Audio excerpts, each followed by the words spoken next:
So I've completed the first season of Stargirl, which is actually pretty great.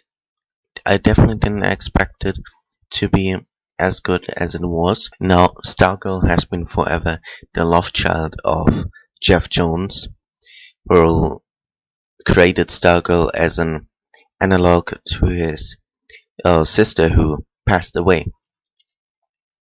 Anyway, it doesn't it isn't run by the CW, and Jeff Jones has a strong hold over the TV show. Now, a couple of things that I liked are how the teenagers behave. Um, there's not that much focus on technology or whatever. It also feels kind of natural in this idealistic town of Blue Valley. Idyllic. Anyway, that was a great thing, and also the lessons the characters learn when they learn, because it takes them a little bit harder for them to learn, and there were many Easter eggs that I didn't actually really spot, in the series, but every Easter egg matters for later. Now I, uh, ISA, the Injustice Society of America, were great fun to watch. Although some characters could have used a little bit more screen time and characterization. I think Stargirl is the first TV show where I don't hate Sportsmaster, because normally I think Sportsmaster is such a lame villain, and I don't get why they hype him up so much. Anyway, moving on. The dynamic between the characters was quite good. Really liked that, and how they learn to be friends. Although it happens sometimes a bit fast, but given that it's like 13 episodes, they had to rush the pacing in some areas. Now, the main uh, attraction of the show is, of course, Stargirl, alias Courtney Whitmore, played by Brad Bessinger, who's very charming in her role and and she's really likable, and brings a whole lot of energy to the character, and how Courtney moves so that you like Courtney even when she does stuff that you think is stupid or over rushed. So that's great, and also a lot of her gymnastic ability. Stargirl is very athletic and uses that to her advantage when fighting, and you see that a lot. Actually, there are a lot of practical effects in the TV show, and the CGI is in most cases so good that you don't really notice.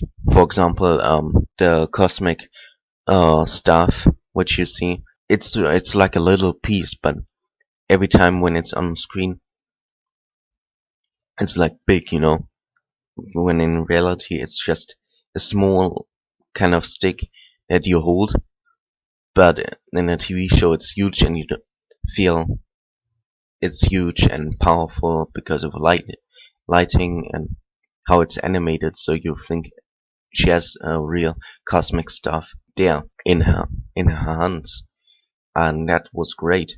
I liked a lot of the CGI and how it blended.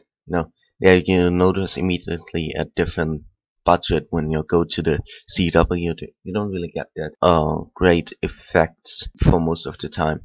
There's some scenes that look great, but others that doesn't. I mean, if you remember the Flash season 3, like was it in the opening episode? Anyway, when he battled Savitar, it looked just like it was a video game, and that was bad. We have this a little bit with Solomon Grundy in Stargirl too, that it really doesn't fit in there, but it's not as bad as you might think, because for the most part they keep him encased in shadows, or show him at night when they show him. But then in the final episode, he fights and you see him completely in light. So that was a whole difficulty, because when you do CGI and you have shadows, it's actually really good to make creatures at night move at night and stuff like that, because then you spare time animating when you have them encased in shadows or coming out of shadows or hiding in shadows. You get my point. Anyway, and I really like how they treat Golden Age characters. You get like Shining Knight, which is great, and well, except for Stripes, he isn't that fairly treated for most part, but that's okay. Because it doesn't really depend on that, and Stripes, he knows that he's a great character, and you wanna desperately see him succeed. Pat Dugan is a very endearing character, and the main emotional lead besides Courtney. And I wish that played a little bit more with the dynamic of Courtney and Pat going around and doing crime, solving crimes or stopping crimes. But that's just a minor nitpick. Um, Character introductions were great for Our Man or Wildcat. You know, the only thing that bugs me is that the white cat costume gives like mystical powers.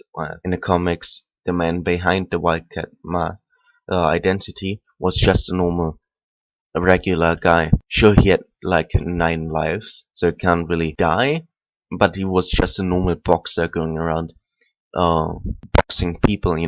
So that's why I like White Cat even more than Batman, because White Cat alias Ted Grant really doesn't have any gimmicks. Now, the other Wildcats, Yolanda Montez and Tom Bronson, they have superpowers, and that's not a bad thing. So, but in here, it's that the costume gives you Cadillac superpowers. It's okay. It's a minor nitpick, a thing that I have here. And with Our Man, they did also a small change, and that is that I gave him an hourglass. So when he switches it over, he has 1 hour of superpowers and stuff. Because in the comics, Our Man uses a drug, and I think it's better that they switch to the hourglass. Because let's face it, drug use is not that heroic and not really the right message for the target audience. A lot of characters were just fun to watch. I had a hard time with Captain Midnight, alias Beth Chapel. In the comics, she's much cooler, and here she mostly stands around, runs around, and has the Captain Midnight glasses on, but she doesn't really fight or anything like that because she can't. She's a fighter, so it's not until the last episode where we get to see her more brainier side. I mean, we get to know that she's smart and everything, but she doesn't really use her smartness to do something, and is a couple of times even shown on their mission sites full in costume and stuff, which doesn't really make sense for somebody who can't fight to accompany those who can fight. Yeah, and also death matters. We get a couple of deaths, which is of course sad, but they matter, and the show doesn't forget that people have died and reminds the audience, not in an annoying way, but it reminds the audience to show the rules. Yeah, and I think that's a good thing. I mean, people don't die often in superhero shows, but there's also the thing how you do it. So that was they did it in a great way. I think some devs kind of hinder how they can go around with the plot. I'm not really sure where they go from here, but that's fine, because I'm really interested in how they're going around now. Yeah, some characters needed definitely more characterization, and some chewed up a little bit screen time, like Beth. One major shift that I liked from the comics is Shiv, who's a small supervillain in the comics. Here she is kind of a teenager, but she's just so gleefully evil. and doesn't really get respected by the older, more experienced supervillains. So there are a lot of fun scenes and especially fight scenes, which were greatly done. And I didn't really expect that how much I wanted to see that.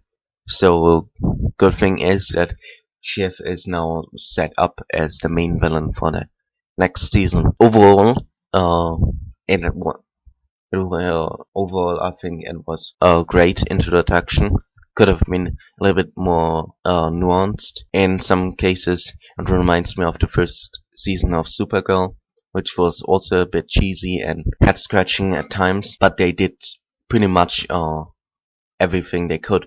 And you really notice how much Jeff Jones loves the Stargirl character, and that just oozes, and how he loves the DC universe and Golden Age characters, how he implements Easter eggs that are not just there for fan service, but also give away uh, hints for the future of the series, where it will go on. And now I'm coming to the part where I'm really anxious for the future of Stargirl, because Stargirl will not be continued on the DC streaming site. It has been picked up by the CW, and the CW doesn't have the best track record when it comes to their shows. So I'm not sure if I should expect more good stuff or more bad stuff. But I think because Jeff Jones is the showrunner and he wrote the show and he wrote the Stargirl character in memory of his sister, he will look out for it. No, so yeah, that's it. Um, I hope you enjoy. It's been a different video this week because I really needed a break from the traditional videos I normally make, and we see us next time, hopefully. Well, the books are full of words that you read, and the show gets me paid